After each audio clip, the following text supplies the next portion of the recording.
No, no, no, no, no, no. No, no, no.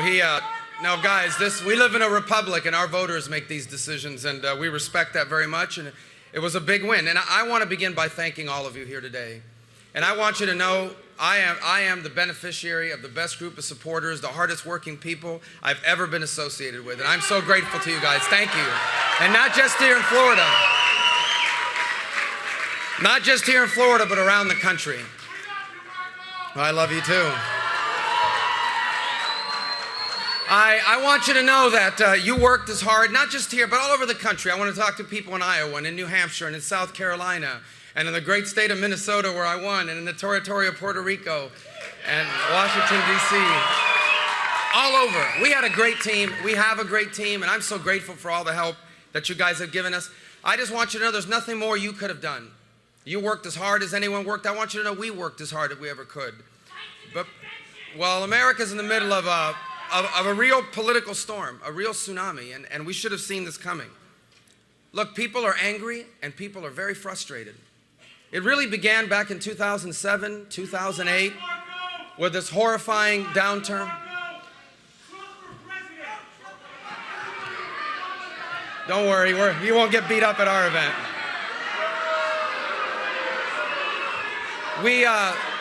People are very frustrated about the direction of our country.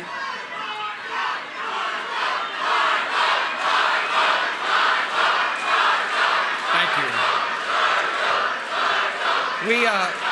Thank you.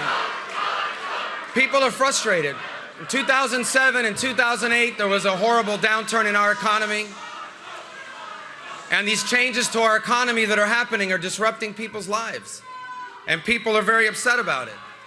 And they're told that, people are angry, they're frustrated, they're being left behind by this economy. And then they're told, look, if you're against illegal immigration, that makes you a bigot. And if you see jobs and businesses leaving to other countries, you have no right to be frustrated.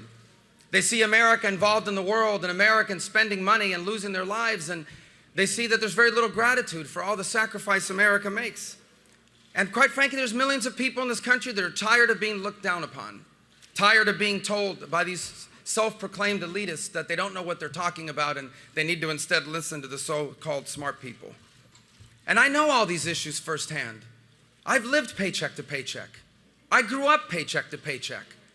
I know what it's like to have to figure out how to find the money to fix the air conditioner that broke last night. I know my parents struggled, and I know millions of people that are doing that. I know immigration in America is broken. No one understands this issue better than I do. My parents are immigrants. My grandparents were immigrants. Jeanette's parents were immigrants. I live in a community of immigrants. I've seen the good and the bad and the ugly. I've battled my whole life against the so-called elites, the people who think that, I needed to wait my turn or wait in line or it wasn't our chance or it wasn't our time. So I understand all of these frustrations. And yet when I decided to run for president, I decided to run a campaign that was realistic about all of these challenges, but also one that was optimistic about what lies ahead for our country. I know that we have a right to enforce our immigration laws, but we also have to have a realistic approach to fix it. I know that we are living through this extraordinary economic transformation that is really disruptive in people's lives. Machines are replacing them. Their pay is not enough. I know it's disruptive, but I also know this new economy has incredible opportunity. I know America can't solve all of the world's problems, but I also know that when America doesn't lead, it leaves behind a vacuum, and that vacuum leads to chaos. And most of all, I know firsthand that ours is a special nation, because where you come from here doesn't decide where you get to go. That's how a 44-year-old son of a bartender and a maid, that's how I decide that, in fact, I too can run for president of the United States of America. So, from a political standpoint, the easiest thing to have done in this campaign is to jump on all those anxieties I just talked about, to make people angrier, make people more frustrated. But I chose a different route, and I'm proud of that. Because that would have been, in a year like this, that would have been the easiest way to win. But that is not what's best for America.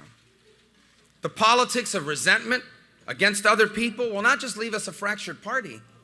They're going to leave us a fractured nation.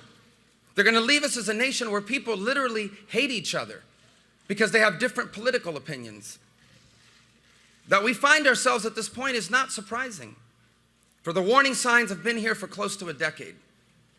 In 2010, a Tea Party wave carried me and others into office because not enough was happening, and that Tea Party wave gave Republicans a majority in the House. But nothing changed. In 2014, those same voters gave Republicans a majority in the Senate, and still nothing changed. And I blame some of that on the conservative movement, a movement that is supposed to be about our principles and our ideas, but I blame most of it on our political establishment. A political establishment that for far too long has looked down at conservatives as simple-minded people, looked down at conservatives as simply bomb throwers. A political establishment that for far too long has taken the votes of conservatives for granted. And a political establishment that has grown to confuse cronyism for capitalism and big business for free enterprise. I endeavored over the last 11 months to bridge this divide within our party and within our country, because I know that after 8 years of Barack Obama, this nation needs a vibrant and growing conservative movement, and it needs a strong Republican Party to change the direction now of this country. Or many of the things that are going wrong in America will become permanent, and many of the things that make us a special country will be gone. America needs a vibrant conservative movement, but one that's built on principles and on ideas, not on fear, not on anger, not on preying on people's frustrations. A conservative movement that believes in the principles of our Constitution, that protects our rights and limits the power of government. A conservative movement committed to the cause of free enterprise, the only economic model where everyone can climb without anyone falling. A conservative movement that believes in a strong national defense, and a conservative movement that believes in the strong Judeo-Christian values that are the formation of our nation.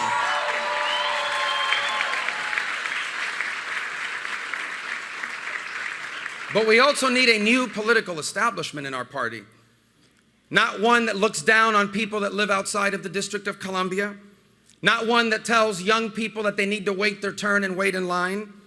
And not one that's more interested in winning elections than it is in solving problems or standing by principles. And this is the campaign we've run. A campaign that is realistic about the challenges we face, but optimistic about the opportunities before us. A campaign that recognizes the difficulties we face, but also one that believes that we truly are on the verge of a new American century. And a campaign to be a president that would love all of the American people, even the ones that don't love you back.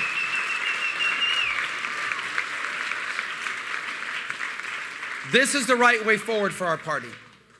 This is the right way forward for our country. But after tonight, it is clear that while we are on the right side, this year, we will not be on the winning side. I take great comfort in the ancient words which teaches us that in their hearts humans plan their course, but the Lord establishes their steps. And so yet, while this may not have been the year for a hopeful and optimistic message about our future, I still remain hopeful and optimistic about America.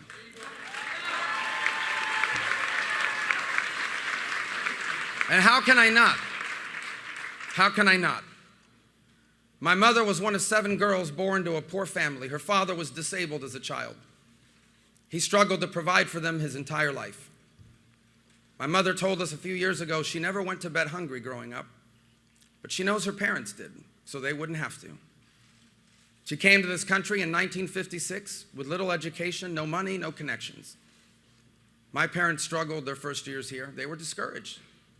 They even thought about going back to Cuba at one point, but they persevered. They never became rich. I didn't inherit any money from my parents. They never became famous. You never would have heard of them if I had never run for office. And yet I consider my parents to be very successful people, Because in this country, working hard as a bartender and a maid, they owned a home. And they retired with dignity. In this country, they lived to see all 4 of their children live better off than themselves. And in this country, on this day, my mother, who's now 85 years old, was able to cast a ballot for her son to be the President of the United States of America.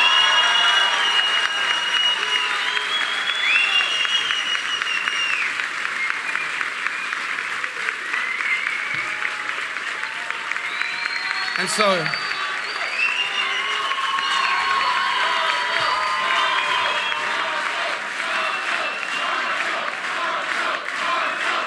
thank you. And so,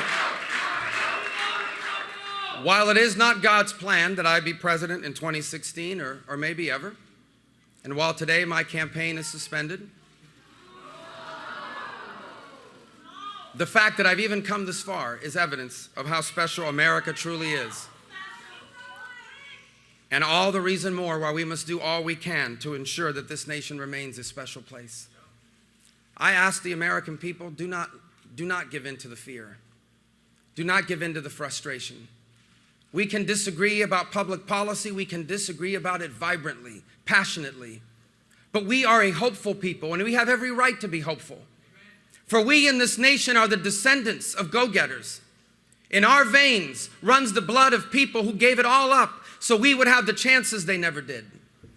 We are all the descendants of someone who made our future the purpose of their lives. We are the descendants of pilgrims. We are the descendants of settlers. We are the descendants of men and women that headed westward in the Great Plains, not knowing what awaited them. We are the descendants of slaves who overcame that horrible institution to stake their claim in the American dream. We are the descendants of immigrants and exiles who knew and believed that they were destined for more and that there was only one place on earth where that was possible. This is who we are. And let us fight to ensure that this is who we remain. For if we lose that about our country, we'll still be rich and we'll still be powerful, but we will no longer be special. We'll keep fighting. And so I am grateful to all of you that have worked so hard for me. I truly am. I am grateful to my family, to my wife, Jeanette, who has been phenomenal in this campaign.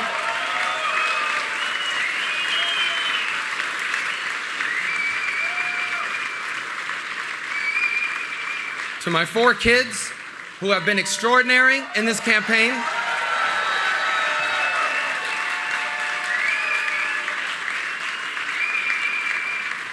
And I want you to know that I will continue every single day to search for ways for me to repay some of this extraordinary debt that I owe this great country.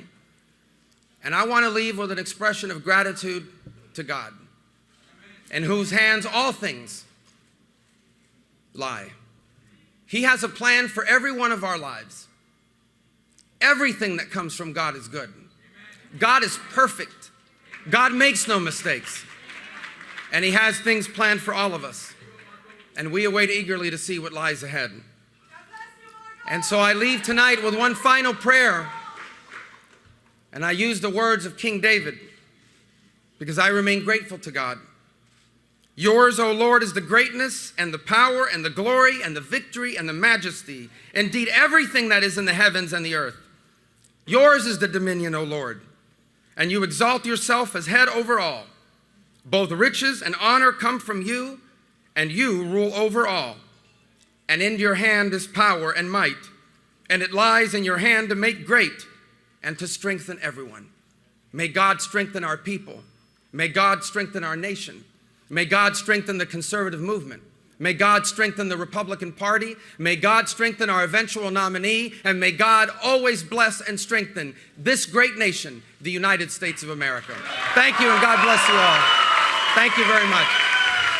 Thank you.